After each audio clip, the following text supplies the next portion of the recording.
خواهر گلم، برادر عزیزم، پاک دامنی. میگه برای امام زمانم چیکار کنم؟ بسم الله بیا. میگه پاک دامن باش، پاک دامن عفت داشته باش، مبادا گناهی بکنی که سرتو بندازی پایین. میبینی اذیت میشی، میل جنسی بهت فشار میاره، از محرک ها دوری کن. تو که میدونی بری تو اون سایت تحریک میشی، چرا میری؟ تو که میدونی فلان فیلم رو نگاه بکنی تحریک میشی، چرا میری؟ عزیزم تحریکم نشین و اثر وضعی داره برادر. من خودم به خاطر کاری که دارم مجبورم 1000 جور فیلم ببینم که کسای دیگه نمیبینن، 1000 جور کتاب بخونم که کسای دیگه نمیخونن. بحث اون حوزه دشمن شناسی بود، ببینیم این جونورا دارن چیکار میکنن دشمنی.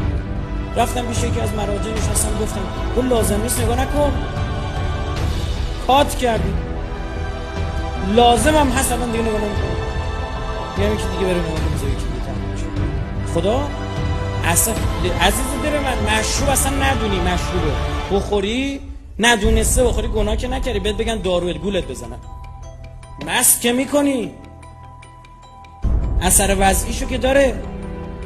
میبینی پاک دامنی تو رو داره از حضرت عباس دور میکنه. نگاه نکن بابا، ماهواره رو زده واسه همین به پیر به پیغمبر.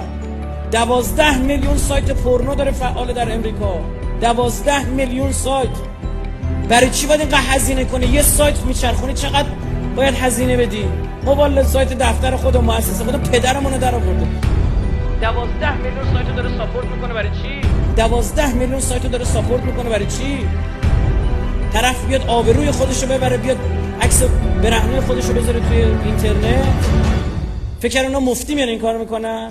به تک تک اون زنها، به تک تک اون مردها پول داده میشه. برای چی دارین همه هزینه میکنه؟ چون تو عباس نباشی. عباس پاک دامن بود، عباس عفیف بود که تونست به امام زمانش کنه.